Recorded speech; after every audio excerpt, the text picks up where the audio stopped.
So all of this is happening as world leaders are convening for the G7 summit in Canada. That's the gathering of the most powerful leaders to help shape global policy and tackle the biggest challenges facing the world right now. And leaders of some of the world's biggest economic powers arriving in the Canadian Rockies today for the G7 summit. President Trump will arrive in Canada later this evening. What was once a friendly handshake between neighbors has now tightened into a clenched fist at the border.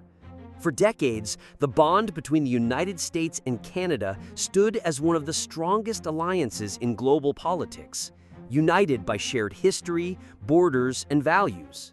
But this week, that solid foundation has started to crumble, and the world is witnessing the split unfold in real time. As President Donald Trump prepares to arrive in Canada for the G7 summit, he won't be greeted by the cheers of allies. Instead, the streets of Ottawa are already surging with protesters, their signs boldly declaring, "No more tyrants," rising against the backdrop of government buildings. This isn't just about diplomatic tension, this is a political rupture. Waves of people have poured onto the York Steps near Sussex Drive. And it's not just students or seasoned activists in the crowd, it's everyday Canadians, mothers, teachers, business owners, standing united. They aren't rejecting America itself, they are rejecting what America is becoming. Their message rings loud and clear. They are not protesting a nation, they are protesting a man. And Donald Trump isn't arriving in Canada as a guest, he's arriving as a threat. Prime Minister Mark Carney, once known for his calm, moderate stance, has suddenly become the unlikely voice for millions who believe something precious has been broken. This week, he issued a stark warning. The fate of the escalating tariff war will be determined at this summit. But what didn't need to be said was already understood by all. This isn't about making a deal. This is about drawing battle lines. What we are watching is no longer a meeting between allies, but a clash between former partners who barely recognize each other anymore. At the heart of this clash is trade: steel, aluminum, cars, even refrigerators. Trump has slapped tariffs on everyday household goods found across Canada. Items once far from political crossfire are now pieces on a chessboard of power. And when Canada demanded an explanation, Trump delivered not a reason, but a threat. 2 weeks to strike a deal, or the White House would impose its own terms. That ultimatum didn't just raise tensions, it transformed the G7 from a summit into a standoff. This is no longer a gathering of partners around a table, it's a battleground of competing policies. And Donald Trump is not arriving as a collaborator, but as a general ready for a fight. The carefully rehearsed diplomacy that used to define these summits is gone. What's left? Tension. The cameras will still flash, the handshakes may still happen, but this time they won't mean what they used to. But the smiles that usually accompany those handshakes, they're gone. Trump may show up with his trademark bravado, but in Canada, his confidence will ring empty. The nation has already started to move past him. The proof is in the streets. And before we dive deeper, don't forget to hit that subscribe button to support the channel. Just outside the U.S. Embassy in Ottawa, protesters have packed the steps. What began as outrage over economic pressure has now evolved into something far more personal and far more emotional. The rallies aren't limited to Ottawa. They've swept across North America, driven by a growing fear that Trump's America isn't just unpredictable, it's becoming dangerous. The chants echo through the crowds, not with fury, but with a clear warning. "No tyrants here," one sign proclaims. Another holds a heavier message. "We remember the 1930s." It may sound extreme, but these aren't the words of politicians trying to score points. They're the voices of everyday people, people who've studied history or lived through its darker chapters and know the warning signs when they see them. One dual citizen, her voice shaking in a ground-level interview, made the comparison with heartbreaking clarity. What's happening in the United States right now feels frighteningly similar to Germany in the 1930s, she said.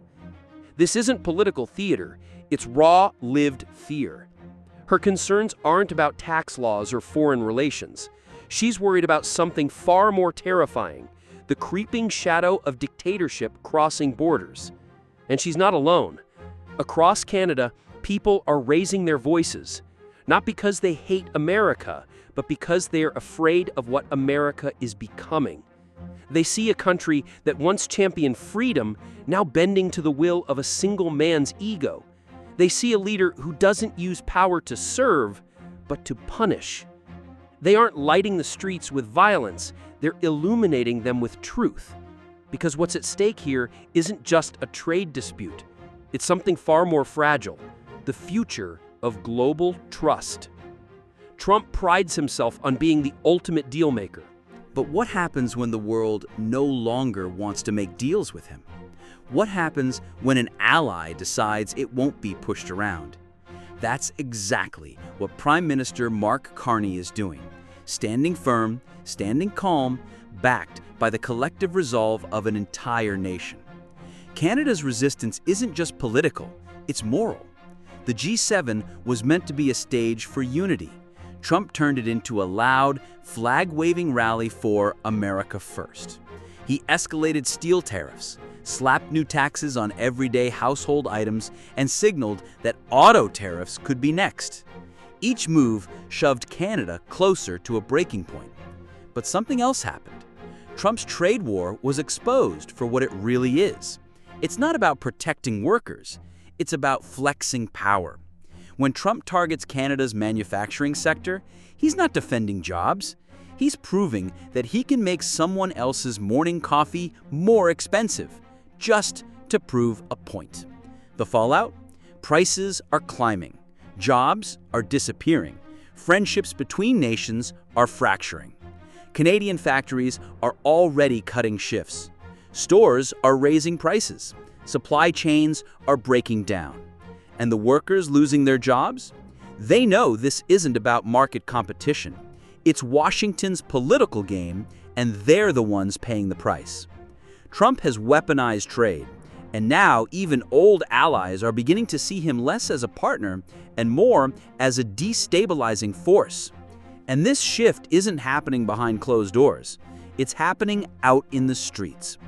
Hundreds of protesters, countless signs, one message rising above the noise: tyrants are not welcome here. That simple phrase, scribbled on a piece of cardboard, is now echoing through the halls of international diplomacy. This isn't just protest, it's a statement of principle. Canada is standing its ground, and for once, Trump is being told no. The world is watching, not to hear Trump's next move, but to see who will finally push back. And in Ottawa, the line has already been drawn. This G7 won't be remembered for its speeches or official documents. It will be remembered as the moment when the most dependable alliance in the world buckled, not over trade, but over pride. Because Trump's America doesn't negotiate anymore. It threatens, it isolates, it punishes. And Canada? Canada is choosing to resist. Across provinces, peaceful rallies continue to grow. No riots, no chaos, just ordinary people standing still, holding signs, refusing to accept that this is normal. Their resistance isn't deafening, but it's undeniable. Trump may roll into Canada in motorcades and meet in polished boardrooms, but outside, on the streets, something far more important is happening. History is being written, not by presidents, not by policy papers, but by people. And their message is louder than any political speech. We see what's happening, and we will not be silent.